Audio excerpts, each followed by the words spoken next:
My wife's company was on the verge of bankruptcy, so I sold the luxury house and car she once gave me, even added my own years of savings, all to help her get through the crisis. But then the appraisal center contacted me. The property deed was fake, the car purchase contract was fake, and even the luxury watch was just a high-end counterfeit. The bank outright rejected my loan application, saying I had no assets to use as collateral. I argued that my wife had property and assets under her name, and those were marital assets. But the bank replied they couldn't find any record of my marriage. Turns out, even the marriage certificate was fake. Fortunately, when she borrowed money from me to start her company, the IOU she signed for over $10 million was real. Chapter 1. Mr. Oscar, our system shows that you are listed as single and have no assets under your name for collateral, so your loan application has been denied. If you have any questions, feel free to call us again. I listened to the cold, emotionless voice from the bank staff on the phone. I was dazed. How could this be possible?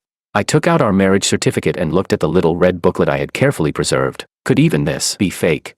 As I stood in a daze, the sound of a key turning the lock came. It was my wife, Evelyn. She stretched, clearly exhausted, and walked into the bedroom to ask me, Oscar, I went to several banks again today. I finally managed to get a bit of money. But then her eyes landed on the item sprawled casually on the bed, the property deed, car contract, watch, belt, cufflinks. In an instant, her pupils contracted. What are you looking for? A moment later, she seemed to realize her slip, and quickly, smoothly collected those items, flashing a soft smile. Why did you take out all these valuables? I didn't want to tear things apart with her just yet, so I replied casually. I thought about selling them. The company's tight on cash. I want to help out. Evelyn leaned softly into my arms like she had no bones, planting a gentle kiss on my jawline. She wrapped her arms around my neck and said solemnly, no matter how hard things get, I won't let you suffer. I'll cover the company's debts with my dowry. You've stood by me through so much. I once swore I'd treat you well, and I won't go back on that promise. Her face was filled with tenderness, her amber eyes like melted honey, reflecting my silhouette, as if she loved me with all her soul. But I only felt cold, a chill piercing through me, because I knew very well, everything on that bed, which looked like it was worth a fortune, was all fake, utterly worthless, just like our marriage. The next second, Evelyn's phone rang. She sat up, her expression turning serious. She quickly threw on the jacket she had just taken off, ready to leave in a rush. As she reached the hallway, she finally remembered to turn around and say, Oscar, something came up at the company. You might have to eat dinner by yourself tonight. This wasn't the first time she left in a hurry. I used to think she was just busy, that her work kept her running around. I never questioned it. But now, as the company's deputy general manager, how could I not know if there was any urgent business requiring Evelyn's attention? I looked deeply at her and suddenly said, let me take you. Evelyn froze mid-reach for her bag. She seemed troubled, forcing a smile. You work hard too. No need. Just stay home and rest. But I refused to let her brush me off. I was going with her. The moment we stepped outside, I immediately understood why Evelyn had been so resistant. Her first love, Richard, was waiting in the driveway, sitting behind the wheel of a dark green sports car. He rolled down the window, stuck out his hand, and smiled as he greeted Evelyn. President Evelyn, what took you so long? The design of that sports car looked very familiar. It was the same globally limited edition model Evelyn had supposedly bought for me, the same one that appeared on the fake purchase contract I had verified. Evelyn had always told me that the car was still stuck in customs and would be delivered later. Yet here it was, Richard was driving it. Judging from the wear on the tires, he had already driven it for hundreds of kilometers. A shiver ran through me, and a ridiculous thought suddenly flashed across my mind. Richard was Evelyn's first love. Could it be that this car was never meant for me, but for him? I asked casually, hiding my emotions. Evelyn, didn't you say this model was a global limited edition? How come Richard has the same one? Richard, not the least bit embarrassed, didn't even bother getting out of the driver's seat. He said arrogantly, Oscar, this is your car. I picked it up for you so you wouldn't have to go yourself. No need to thank me. Evelyn looked like she was stuck in the middle. She said softly to me, if it bothers you, I can tell Richard to get out. My fists clenched instinctively. Evelyn had always spoiled me. Once, just because a maid accidentally touched my suit without gloves, she scolded them harshly and fired them all. But with someone as blatantly arrogant as Richard, she never showed any temper. Over the years, it's not like I hadn't gotten upset over Richard and Evelyn, but Evelyn always argued that firing Richard would make her look guilty, and keeping him around proved there was nothing between them anymore. And I, like a fool, actually believed her. If I hadn't tried to save the company and stumbled across these clues, I might still be blaming myself for being too petty. Snapping back to reality, I shook my head and calmly said, no need. Some things, maybe I should confirm for myself. I put on a generous expression and said, since you already have a driver, you two go ahead. I went out earlier too, feeling a bit tired now. Evelyn raised her brows slightly, surprised. Where did you go? I explained. I've still got some savings left. I went to the bank to withdraw them, to help with the company. The next second, Evelyn rushed over and threw her arms around me, burying her head in my chest. Her voice was muffled with emotion. Oscar, having you is the greatest blessing of my life. Once the company pulls through, I'll give you a promotion and a raise. I'll buy you a better house and a better car. Okay. The old me would have held her tightly and said this was what I should do as her husband. But now, all I felt was disgust. I pushed her away firmly and said, "Come on, acting cute at your age, President Evelyn, go save your company." I stood in place for a long time, watching the dark green sports car disappear around the corner. A bitter smirk curled on my lips. Evelyn was still trying to sell me dreams, spinning fantasies like nothing had happened. But she seemed to have forgotten. When she started her company and borrowed $10 million from me, she signed an IOU right in front of me. That $10 million was more than enough to crush a company already hanging by a thread. Chapter 2. After seeing her true colors, my gaze became clearer. I brought the IOU to a law firm for verification. The lawyer examined it, nodded, and smiled. This IOU holds full legal validity. According to the written terms, the repayment was due 3 years ago. You can now request the court to enforce repayment at any time. I let out a bitter, self-deprecating laugh. Should I feel lucky? At least the IOU was real. This was the one thing she hadn't faked. My voice was rough as I said to the lawyer, "Lawyer Ning, I need to discuss something important with you tonight. Please reserve some time for me," because before that, I had something even more important to do. I then took the forged marriage certificate to the Civil Affairs Bureau to check its serial number. I knew Evelyn wasn't the type to forge things baselessly, just like with the sports car, but I hadn't expected that I would actually find a real couple under that serial number. The groom, Richard, the bride, Evelyn, and the date they registered their marriage was the day before Evelyn and I supposedly got married. My grip tightened around the marriage certificate. So my so-called marriage to Evelyn had been a lie from the very beginning. I still remembered how she avoided my eyes on our wedding day, speaking to me with extra softness and sweetness. Back then, I thought she was just shy. Only now did I realize she was guilty. With a dark expression, I went on to check the ownership of the house Evelyn supposedly bought for me. As expected, the registered owner was Richard. Then I remembered what the appraisal center said. The packaging for all the luxury goods I had were real. It was just the contents that were fake. That meant Evelyn had most likely bought the real items but swapped them out. And as for who received the genuine goods, there was no need to guess. Armed with this mountain of hard evidence, I returned home and, for the first time, tried to access Evelyn's personal computer. She had always strictly warned me not to touch it, claiming it contained important business documents. I had trusted her completely, never even thinking of opening it. But now, with trembling hands, I typed in Richard's birthday. The screen unlocked. Even though I had mentally prepared myself, the reality still made my heart skip a beat. Inside, Evelyn was chatting with Richard under a secondary account. The two used matching couple profile pictures. Evelyn's contact name for Richard was The Sun, and her own nickname was The Sun Belongs to Me. There were tons of messages between them. The most recent one read, "Richard, frustrated and angry. Evelyn, I'm just an assistant right now. Everyone in the company says I'm not good enough for you. It's infuriating. You have to punish Oscar for me." And Evelyn replied almost instantly, "Of course, I'll pick a good day soon and kick him out of the company with nothing. How about that?" My hand tightened on the mouse, and I let out a cold snort. Kick me out of the company, leave me with nothing. Evelyn must have completely forgotten about the IOU. Right now, her company's cash flow was tight, teetering on the edge of collapse. Let's see what happens when the court summons arrives. Who will be the one ruined and kicked out then?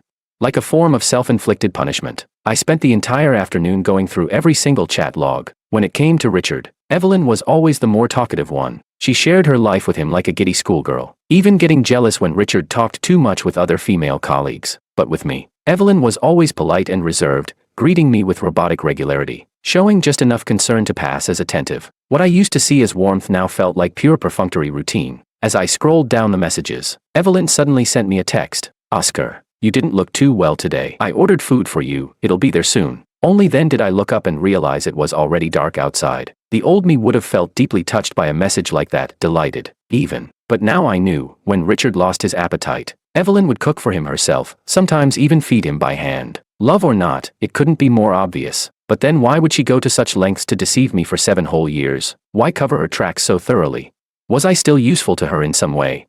I still remembered vividly how she held my hand when signing the IOU, tears in her eyes, swearing with utter seriousness that she would never betray me. I thought our love was mutual, but now, she felt like a stranger, someone I'd never truly known. Snapping out of it, I picked up my phone and replied with a simple, "Okay." In the past, I would have sent a long, gushing message, "Love you. Thank you, my sweet wife." But Evelyn didn't seem to notice anything strange. She casually replied with a silly emoji. That same emoji, I'd just seen it earlier in her chats with Richard. So that's where she got her collection of stickers. I'd once wondered when she started using emojis like that. Turns out, the signs were always there. I didn't waste any more time mourning lost love. I used my phone to record all the chat logs as evidence, just in case. Once I finished, I headed straight to the law firm to talk to the lawyer. After I laid everything out, the lawyer fell into thought and said, "Mr. Oscar, this IOU is legally binding. I can help you file a lawsuit right away. But your wife is the legal representative of the company. If the company goes bankrupt, she'll bear primary responsibility." He paused, then added gently, "While I understand your position, you should be aware that spouses share joint liability. That means you'll also be responsible for the company's debts. You might suffer significant financial losses yourself. Please think carefully." I smiled faintly and replied, "Lawyer Ning, Evelyn and I were never actually married. The marriage certificate was fake." Chapter 3. The lawyer widened his eyes, thinking it was all my doing, and gave me a thumbs up with admiration. "Mr. Oscar, you really are foresight. Great, I'll draft the complaint right away." I simply smiled without a word. It wasn't foresight. All of this was Evelyn reaping what she sowed. As I walked out of the law firm, my eyes caught the bold headline on a nearby newsstand. An entire front page of the newspaper read, "Business Circle's rising star Evelyn splurges again, buys antique brooch for beloved husband." I walked over. The article was nothing more than the usual fluff, talking about how deeply Evelyn loved me, how she had spent a fortune at auctions buying extravagant gifts for me. Now she had bought an antique brooch again. The article praised Evelyn as beautiful and virtuous, a model wife. I gave a bitter chuckle as I recalled the past 7 years of marriage. Everyone thought Evelyn was insanely devoted to her husband, madly in love with me. Every time the company made a bit of money, she would spend it all on me, buying me luxury houses and cars. And in the face of everyone's admiration and compliments, Evelyn would only lean shyly on my shoulder, look up at me with tender eyes, and say, "Oscar was there for me when I was a nobody. Without him, there would be no me today. He is my everything." I used to get lost in those tender gazes, even though sometimes I got jealous because of how close she was with Richard. I always believed I was the one being loved, I was the winner. Now I realize, I lost completely. When I got home, I began packing up my things. Just thinking that this house belonged to Richard made my skin crawl like ants were crawling all over me. I felt utterly disgusted. In the past, every time Evelyn had social events, she wouldn't come home before midnight. But today, out of nowhere, she came back unusually early. When she saw me packing, her brows furrowed slightly and she asked with confusion, "Oscar, are you heading out?" I didn't stop folding clothes and replied calmly, "Just decluttering. Some things are too old. I don't like them anymore. Time to throw them out." Evelyn was a bit surprised. After all, I'd always been frugal. Wearing the same clothes for 5 or 6 years wasn't unusual. But she didn't question me. Instead, she gave a doting smile. "All right, toss out whatever you don't like. I'll buy you all new ones." Her acting really is impressive. If I hadn't started noticing the signs, I would still be in the dark. The next moment, her tone suddenly changed, hesitant. "Oscar, the company really is in a bit of a crisis right now. It might need your savings. Don't worry, I'll pay you back soon." And that's when it clicked. So that's why she came back, after my savings. Probably Richard pushed her to. This time, I sat up straight and joked, "Oh, then you'd better pay me back with the highest interest." Evelyn thought I was just teasing, something playful between lovers. After all, even when we started the business, I handed over my entire savings without so much as a frown. And in these 7 years, I had never once asked her for money. She laughed so hard she could barely keep her mouth closed. "I'll write you an IOU right now." I leisurely watched Evelyn seriously write the IOU, sign it, and even stamp it with her personal seal. This trap, she walked into it herself. She has no one to blame. Let's see now. Once I collect this IOU and her company goes bankrupt, how exactly is she going to repay this new $5 million she just borrowed from me?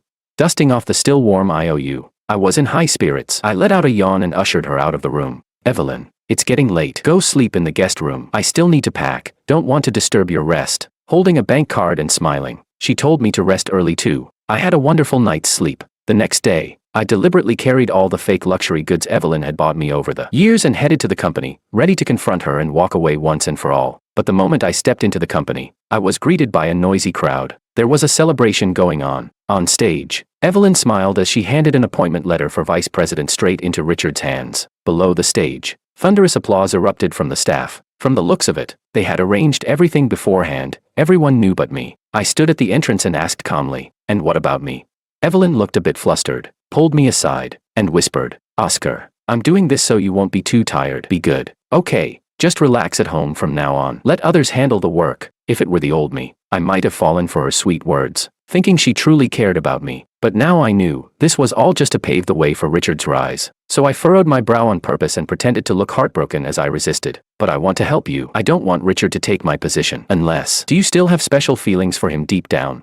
Evelyn's brows knitted tightly, just about to speak, but Richard, up on stage, let out a cold snort and mocked. Oscar, why are you rambling so much? Are you trying to challenge the CEO? Is this company Evelyn's or yours? You're just a freeloader, acting like you're something special. He wore a custom-tailored suit, full of arrogance, striking a pose befitting a vice president. The style of that suit, I recognized it right away. It was from Evelyn's go-to personal designer. Clearly, Richard thought he was about to ascend to power and no longer felt the need to keep up appearances. Evelyn, instead of being angry at Richard's arrogance, turned to me and said, Oscar, I've already made my decision. Please don't make things difficult for me. All right. As she spoke, she took the lead and began clapping, signaling everyone to join in congratulating Richard on his promotion. With the CEO applauding, everyone naturally followed, offering loud praise. Congratulations, President Richard. From now on, our company will thrive under you and CEO Evelyn. I always knew you had the aura of a true leader, so impressive and charismatic. Looks like I was right. Among the cheering crowd, I alone remained motionless. Richard basked in the flattery, clearly delighted. Seeing I stayed silent, his eyes gleamed with malice. He deliberately picked on me and asked with a sneer, Oscar, everyone else is congratulating me. Are you looking down on me? Evelyn, now fully invested in Richard, tugged my sleeve gently and coaxed, just give Richard some face. All right, today's a happy day. Don't make things ugly. I still said nothing, even let out a quiet, cold chuckle. Evelyn's face darkened, and she warned in a low voice, Oscar, if you keep this up, I'm going to get angry. In the past, whatever she said, I followed without hesitation. But now, seeing I remained unmoved, Evelyn's eyes blazed with fury. She snapped, Oscar, I was planning to keep you in the company, but if you keep acting like a child, I'll really send you home. All I felt was bitter irony. I curved my lips into a smirk and stepped forward. Evelyn thought I was finally giving in and visibly relaxed. But in the next second, I picked up the pile of counterfeit goods I'd placed at my feet just moments ago. And then I tossed them directly onto Richard and Evelyn. To the CEO and Vice President, my gift to you both. Do you like it? Chapter 4. Like a shower of confetti, all sorts of items, contracts, ties, belts, brooches, rained down on the two of them. Evelyn instinctively shielded Richard, and the hard edge of a property deed struck her temple, leaving it red and swollen. Everyone was stunned, staring at the property deeds and marriage certificate scattered across the floor. They couldn't understand why the usually mild-mannered me had suddenly lashed out, especially at my loving wife. Evelyn was dumbfounded too. Something seemed to click in her mind, and she ignored the injury on her forehead as she hurriedly said, Oscar, let me explain. I gave a cold laugh. Explain what? Evelyn, you and Richard are so in love, don't drag me into it. It's disgusting. Evelyn's face went pale, and panic flashed across her features. She instinctively retorted, it's not like that. She stammered without saying anything meaningful, then suddenly hardened her expression and looked up at me, speaking in a pitiful voice. Richard's name might be on the deeds, but you're the one who got to live the rich life. You enjoyed the admiration of everyone. Can't I at least fulfill his small wish? The way she said it, it was as if I were the unreasonable one, and poor Richard was some tragic figure being wronged. I never would have dreamed Evelyn could twist the truth so shamelessly. The crowd around us had now gotten their full fill of drama and started whispering among themselves. Richard looked defiant, no longer pretending. He boldly wrapped his arm around Evelyn's shoulder and smugly declared, since you know the truth now, why don't you get lost already? Your luxury house is mine, your car is mine, Evelyn is mine, and the company is mine too. A smug smile curled on his lips, fully convinced he was the ultimate winner, and he looked at me with utter contempt. You're just a clown. If I were you, I'd crawl into a hole and never come out, and yet you still have the nerve to show your face here. Everyone looked utterly shocked. No one had ever imagined that the so-called husband-obsessed Evelyn would have an affair. I, however, simply looked at Evelyn and said indifferently, is that so, Evelyn? Is that what you really think too? Evelyn's gaze flickered, her brows furrowed deeply. She let out a sigh and murmured, Oscar, I've wronged you. You can ask for anything you want. I scoffed and replied with disdain, ask for something. Do you even have the ability to give it? Your company is on the verge of collapse. Before Evelyn could respond, Richard burst into arrogant laughter. You still don't know, do you? Evelyn's company is doing just fine. There's nothing wrong with it. You were dumb enough to hand over your savings to help her. What an idiot. Instead of getting angry, I smiled even wider and said leisurely, Richard, so what if you're vice president now? Do you even own shares in the company? One word from Evelyn and you're out, and you're still strutting around like you're important. Evelyn immediately jumped in to defend him, scolding sharply, Oscar, stop spouting nonsense. I gave Richard half of my shares. He's more qualified than anyone to be vice president. I sneered silently, I'd been with Evelyn for 8 years, married for 7, and she never once talked about giving me equity, but for Richard, she generously handed over half the company. Fine by me. When the company goes under, the 2 shareholders can spend the rest of their lives paying off the debt. As if the universe had a sense of timing. Just then the company security reported that a group of people speaking legal jargon had arrived and wanted to come in. Evelyn's expression softened. She turned to Richard and gently explained, "They should be the lawyers I called. They're here to handle your equity disclosure. From now on, you'll be our company's official vice president." Seeing that I remained silent, Richard thought I had accepted defeat and let out a wild laugh. "Oscar, I'm about to become the boss of a publicly listed company, and you're just a worm. The former school heartthrob, look at you now. What a joke. Someday, when you're on your knees begging, I might throw you a scrap of food." Evelyn, on the other hand, looked at me seriously and said in a low voice, "Oscar, if you admit your fault now, I can pretend none of this ever happened." I simply shook my head. Immediately, the onlookers all wore amused expressions, waiting for drama, expecting me to blow up and go at them. But what none of them expected, the next moment, walking into the company lobby was not a group of lawyers, but a team of uniformed officers. "Who is Evelyn? This is a court summons. You are required to repay the debt owed to Mr. Oscar immediately. Otherwise, we will initiate asset freezing procedures and shut down your company." Chapter 5. In an instant, everyone looked as if they'd been struck over the head, shock written across their faces, as they all turned to Evelyn in unison. I sighed inwardly. Perfect timing. When this case wraps up, I'm definitely treating Lawyer Ning to a nice dinner. It took Evelyn a while to recover. She tried to keep her composure and frowned at me. "Oscar, was this your doing too? What's gotten into you today? Are you trying to stir up endless trouble?" I sneered silently. Judging by her reaction, she probably thought these court officers were just hired actors, sent by me to make a scene. Richard rolled his eyes and even stepped forward, trying to mess with the officers. "Hey man, where'd you rent that uniform? Looks pretty legit. How much did Oscar pay you guys?" Before I could say a word, the court officers had already turned serious and addressed Evelyn. "Are you the legal representative of this company? If you do not wire the owed amount to Mr. Oscar's account within 3 days, we will proceed with forced execution. Your company's assets will be frozen and the business will be shut down." As they spoke, they pulled out their credentials and displayed them. Richard's hand froze midair, and he looked helplessly at Evelyn. "Evelyn, is this for real?" Evelyn clenched her fists so tightly her long nails dug into her palms, but she seemed numb to the pain. With her experience, of course she could tell this was no joke. She just couldn't understand, what debt was she supposedly being called on to repay? Then it seemed to dawn on her. Her eyes turned razor sharp as she glared at me and snapped. "So yesterday, when you made me write that IOU, this was your trap all along. Very clever of you, Oscar." Then she turned to the court officers and protested. "You must be mistaken. That IOU was signed only yesterday. How could repayment be due today?" One of the officers replied coldly, "Ms. Evelyn, if you have any objections, please consult your lawyer. We'll be taking our leave." "Wait." Evelyn tried to stop them, but failed to catch up as the officers left the premises. Turning back, she frowned at me. "Oscar, really? You're demanding repayment today for something signed yesterday? What's the point?"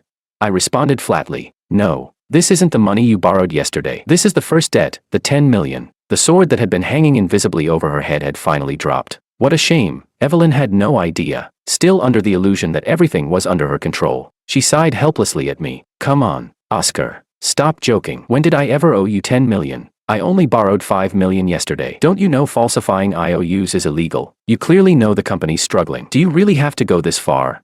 She paused. Then her tone softened. "Besides, would you really ask me for money? Fine, I'll give you 10% of the company's shares. That's enough, isn't it?"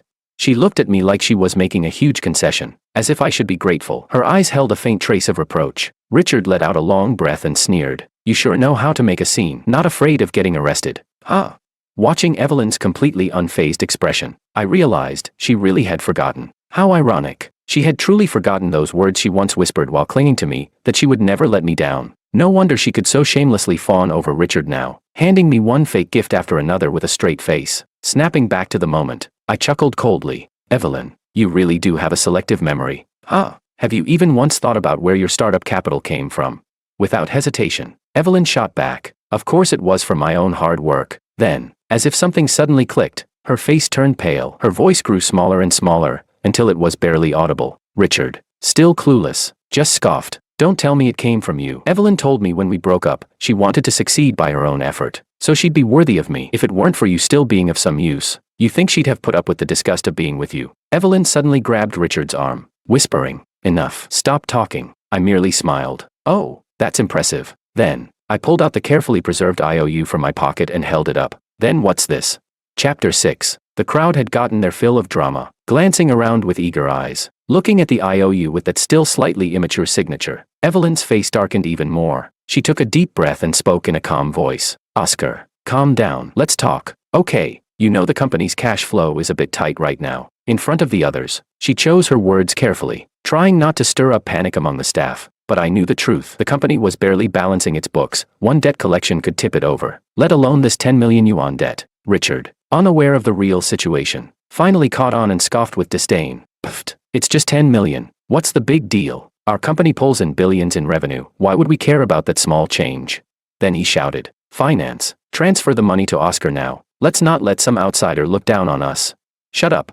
Evelyn's face grew uglier by the second. Her voice was sharp, almost gritted between clenched teeth as she snapped at Richard. It was probably the first time Richard had seen Evelyn this furious, cold and distant. He was clearly upset by it. Drooping his eyelids, he muttered in disdain, Come on, Evelyn. I'm just telling it like it is. Don't tell me you still have feelings for Oscar. He's just a freeloader. You're still standing up for him.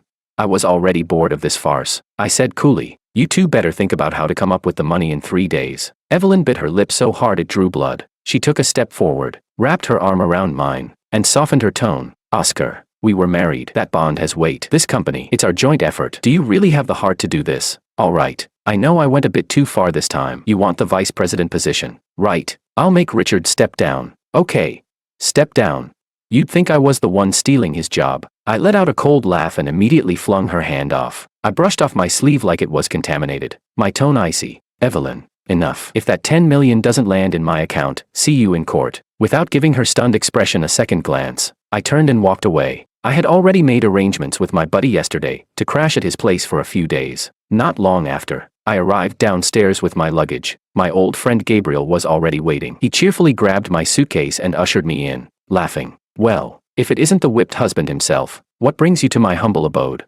I smiled. Didn't you say you wanted to start a company before? How about I help you do it now? Back when the company Evelyn and I ran was doing well, Gabriel had wanted to invest, but Evelyn wasn't too keen, so it was shelved. Later, Gabriel thought about starting a similar business himself, but didn't want to hurt our friendship by becoming a competitor, so he gave up on the idea. Now, he has the capital. I've got the skills and experience. Why not make it happen? Gabriel looked surprised. Wait, what? Oscar, what happened? Talk to me. Did Evelyn do something to you? I was silent for a moment, then gave him a concise summary of what had gone down. Bang. Gabriel slammed his fist on the table and exploded in rage. That woman Evelyn is really something else. How could she dare deceive you? You gave her all your savings back then. I told you to think twice. I thought you two were genuinely in love over the years, and I was happy for you. Who would have thought she'd pull something like this? Before I could even respond, his words fired off like a machine gun. And I always thought that Richard guy was shady. Don't you remember, just 2 days before your wedding, I saw him kneeling in front of Evelyn. I told you something was off.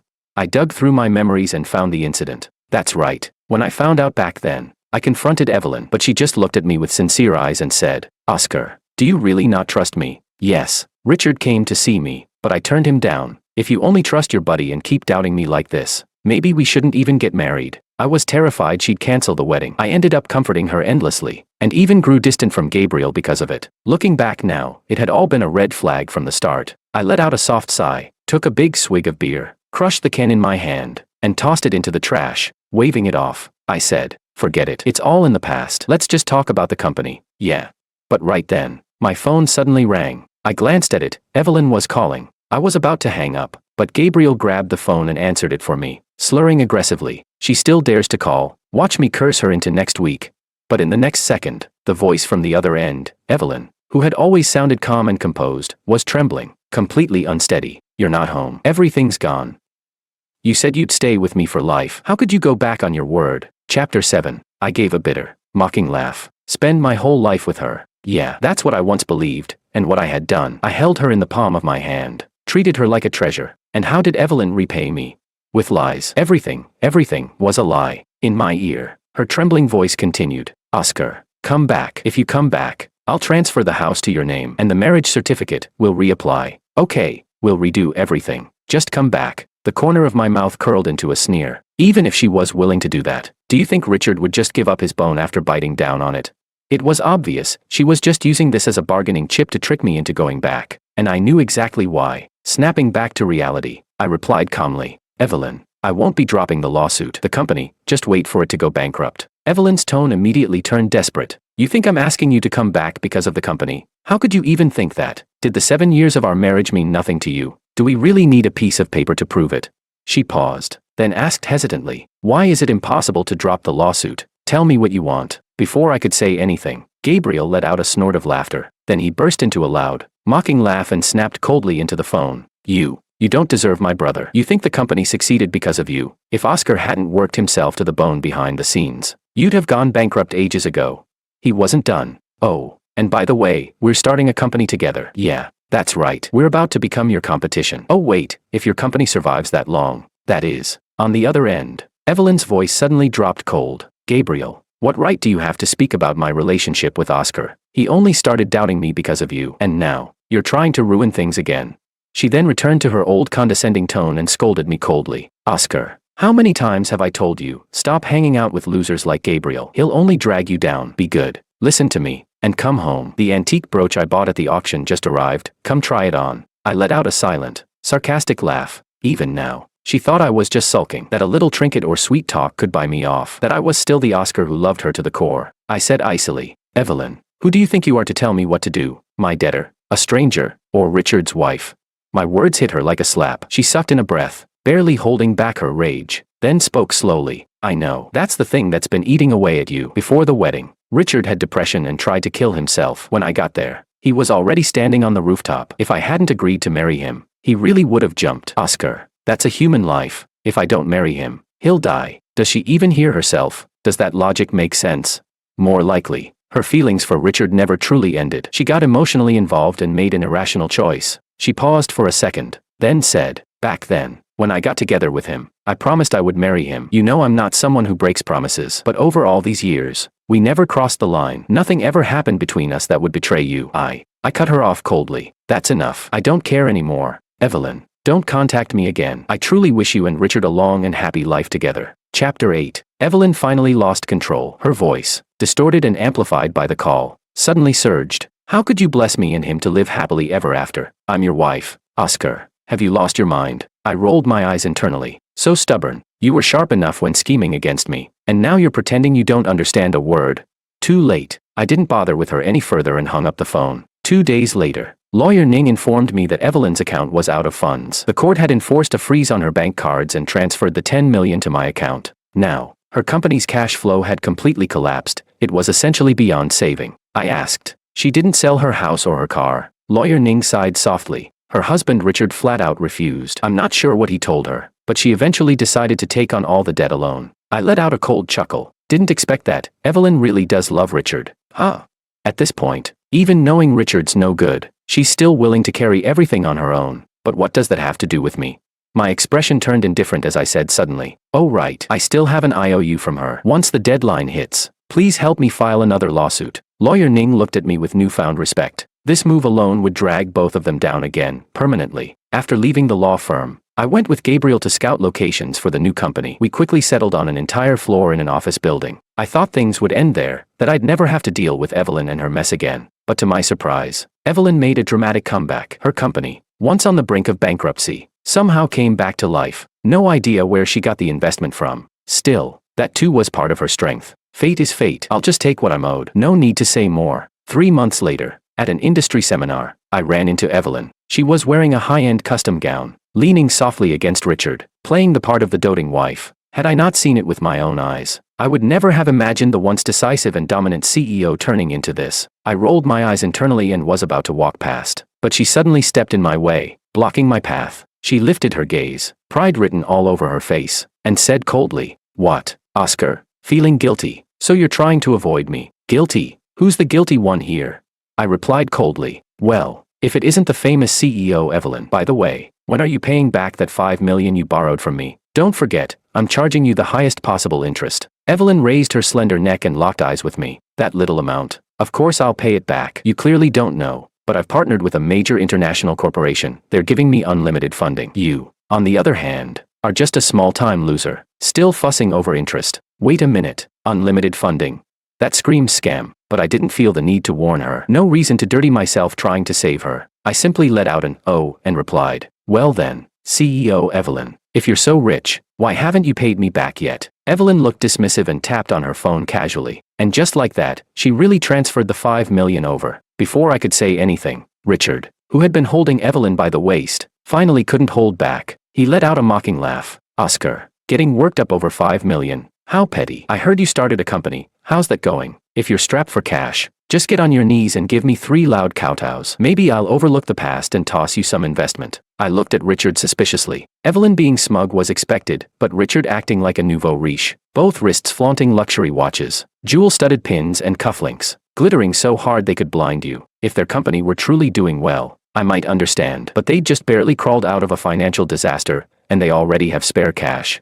Seeing my skeptical expression, Richard cleared his throat. What? Don't believe me. I've got 50 million in chips over in Las Vegas, and I'm just getting started. You'll never measure up to me. Chapter 9. Las Vegas. Well, that explains everything. So they'd taken it to the gambling tables. I suddenly remembered what Lawyer Ning had said, that they refused to sell their house or car to cover their debts. Now it made sense. They probably used them as collateral for chips. Too bad. Gambling is a near guaranteed loss. No way I'd get myself tangled up with those two again. Snapping out of my thoughts, I replied calmly. No thanks. I prefer earning money the solid way. The two of them looked like they wanted to say more, but the next second, a slender hand wrapped around my arm. My secretary, Selena, leaned in, panting slightly. Sorry, Mr. CEO. My heel broke just now. I went to the restroom to fix it. Selena was a fresh graduate this year, but highly competent. I appreciated her professionalism, so I brought her to nearly every business event. I curved my lips into a smile. It's fine. Let's go. Selena nodded. Her gaze drifted to my slightly crooked tie, and without a word, she reached up to adjust it for me. She also played a second role I had assigned her, my girlfriend, in public. It made it easier for her to interact with reps from other companies. I was just about to respond, when a sharp shattering sound of glass suddenly rang out beside me. I turned toward the noise. Evelyn had crushed the wine glass in her right hand,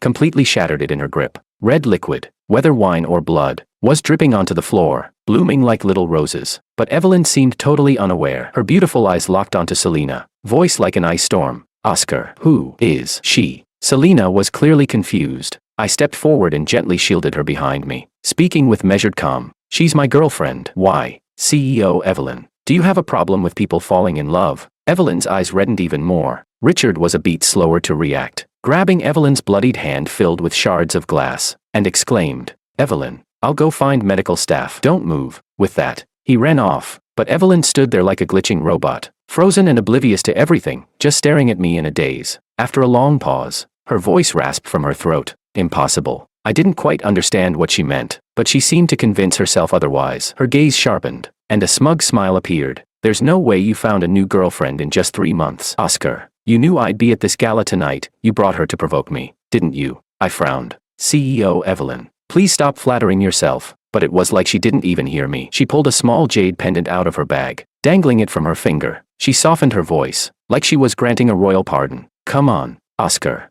Drop the act. It's been 3 months. Haven't you had enough? Remember this pendant? You left it behind. Clearly you wanted me to remember what we had. I admit, you mattered a lot to me. Her tone grew increasingly gentle. Come home. As long as you do, I'll forgive everything. I stared at the small jade amulet in her hand. It was something we picked up during a trip when we were deeply in love, just a random stone we had polished into a jade piece pendant. A symbol of our relationship. The jade wasn't high quality, lots of impurities. Yet Evelyn had kept it carefully all this time. The reason I hadn't taken it with me when I left was simple. She had locked it in her safe. I never had the combination. Any item that symbolized us as a couple, I had already destroyed every last one. And now, after all this time, here it was again. I lowered my eyes and reached out to take the pendant from Evelyn. Her eyes lit up, and a soft laugh escaped her lips. I knew it. You. Her sentence broke off. At the same time, the clear, brittle sound of jade shattering rang through the room. Chapter 10. Staring at the shattered jade on the ground, Evelyn looked utterly stunned, staring at me in disbelief. She stood frozen, like a statue turned to stone. I couldn't care less about how she was feeling. What mattered was that I was finally in a better mood. I gave a nonchalant smile.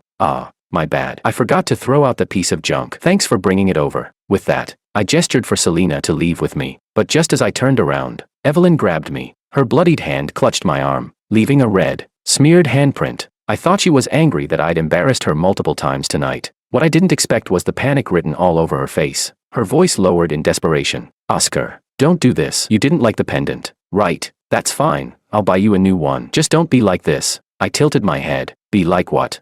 Was my expression that bad?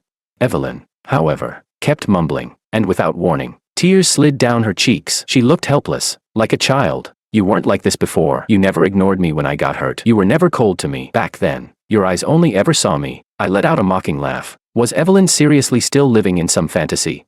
Two-timing and still dreaming of a fairy tale?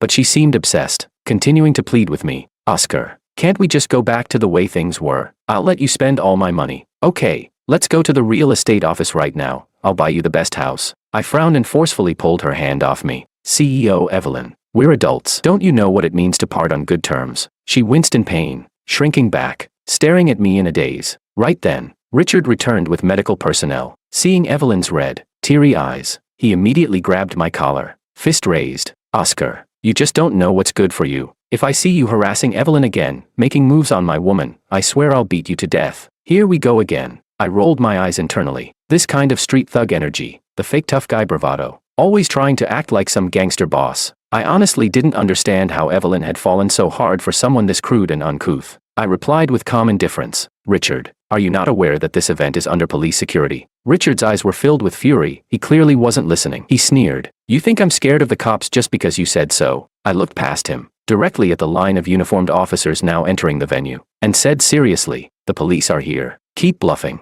you piece of. Just as he was about to throw a punch, Richard's hand was caught and pinned. The next moment, a pair of cold handcuffs clicked shut around his wrists. Beside him, Evelyn, who was having her wound cleaned with iodine, was also taken into custody. One officer stated firmly, you two are suspected of illegal gambling. Please come with us. Later, I saw in the news that Evelyn's so-called funding had come from loan sharks, and Richard had gotten involved in shady underground operations. Both of them were dealt the punishment they deserved. 3 years later, Evelyn was released from prison but buried in massive debt. She lived day to day in hardship, relying on a roadside stall to survive. As for Richard, he never changed. He eventually lost everything at the gambling tables and vanished without a trace. Meanwhile, the company Gabriel and I built flourished. We were on the verge of going public. We stood together, posing for a photo in front of our company building. On my left stood my best friend, Gabriel. On my right, my beloved, Selena. My heart was at peace. And the future? It looked just as bright.